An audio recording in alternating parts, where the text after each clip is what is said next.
ठीक है, यतिमा चेतनानंद हिंदू जी आपके पास में हिंदू धर्म गुरु हमारे साथ है, उनके पास जाना चाहूँगी और चंद्रमोहन जी मैं आऊँगी, आपका काउंटर भी ले लेंगे।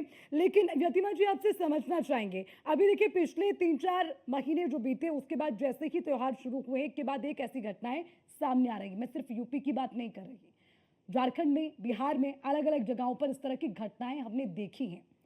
और जी। सवाल उठते हैं कि एक ही फॉर्मेट में, एक ही फॉर्मूले के साथ इस तरह के घटनाक्रम हो रहे हैं, किससे सवाल पूछिएगा?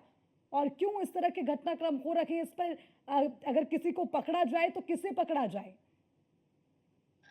देखिए अर्चना जी, ये आज का घटनाक्रम नहीं है, ये बहुत पुराना घटनाक्रम है। और जिन लोगों ने राजनीति अपनी सत्ता लोलुपता के चलते हुए ऐसे जिहादियों के मनोबल को लगातार बढ़ाए रखा, उसका परिणाम है। मैं आपको 2-3 घटनाएं बता देती हूँ पूर्व की, जिससे आज का सिनेरियो आपको क्लियर हो जाएगा कि बहराइच में क्या हुआ और क्यों हुआ। मसूरी के रेल स्टेशन पे रेल पटरी पे कुछ पन्ने कुरान के मिले और उसके बाद थाना मसूरी को जलाने का प्रयास किया गया, महिला कांस्टेबलों को खींचने का प्रयास किया गया, वहां सड़क पर उपद्रव किया गया और उपद्रव करके मतलब वहां स्थिति ये उत्पन्न कर दी गई कि कोई भी सुरक्षित नहीं था।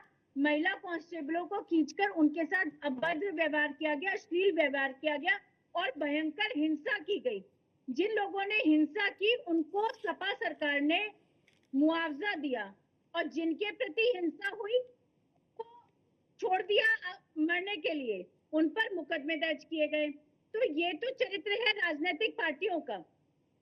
जब इस देश में 70 साल तक इस तरीके के चरित्र के लोग पोषण करते रहे जिहादियों का और उन्होंने अपनी सत्ता को बनाए रखने के लिए कुछ भी होने देना स्वीकार किया।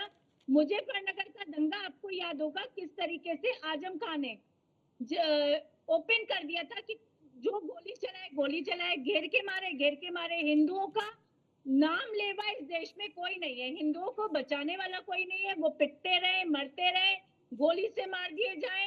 आज मैं योगेश मिश्रा जी को देख के बहुत आश्चर्यचकित नहीं हूँ, क्योंकि ये जो चरित्र है ना, ये चरित्र है सिर्फ सत्ता की लोलुपता का। और इसका कारण सिर्फ ये है कि इस देश में आतंकवादियों के लिए 2:30 बजे कोर्ट खोल दी जाती है रात को।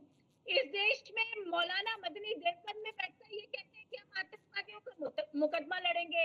इस देश में मौलाना मदनी देवबंद में बैठकर कहते हैं कि हम ठीक है। अब आप सुनिए अर्चना जी, एक सेकंड बस, आपने मुझे बहुत देर में समय दिया है, मैं अपनी बात समाप्त कर रही हूँ। अभी अली साहब ने क्या कहा कि देश में मुसलमान अल्पसंख्यक नहीं है, अब योगी सरकार को उखाड़ देंगे, मनोबल क्यों नहीं बढ़ेगा? आखिर गोली क्यों नहीं चलेगी? आखिर दुर्गा पूजा में पथराव क्यों नहीं होगा? यह असहिष्णुता डेवलप कौन कर रहा है? यह असहिष्णुता वो लोग डेवलप कर रहे हैं जो चाहते हैं कि भारत हिंसा के मार्ग पे आगे बढ़े। वो चाहते हैं कि भारत में इस्लामिक जिहादियों का राज हो, भारत में आतंकवाद का राज हो। आप बता दीजिए कि कहाँ ऐसे बयान नहीं है। तौकीर रजा क्या कहते हैं? उसके बाद मौलाना मदनी ने कहा कि शरिया पे देश चलेगा। अरे आप संविधान संविधान चिल्लाने वाले लोग कहाँ संविधान की शर्म कर रहे हैं? आप तो अपने हाथ में कानून लेकर क्या गोली मार दे रहे हैं। दासना देवी मंदिर में जो हुआ, जिस तरीके से भीड़ तंत्र हावी हुआ वहां पर रात को 10 बजे, ना हमारे यहाँ कोई डीएम बैठता है, ना हमारे यहाँ कोई एसएसपी बैठता है, ना दासना देवी मंदिर में किसी कमिश्नर का कार्यालय।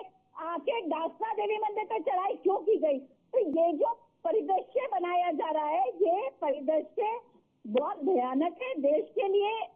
देश की सुरक्षा को आघात पहुंचाने का कार्य है और ये आघात अंदर से पहुंचाने का कार्य है। ठीक है। इसके लिए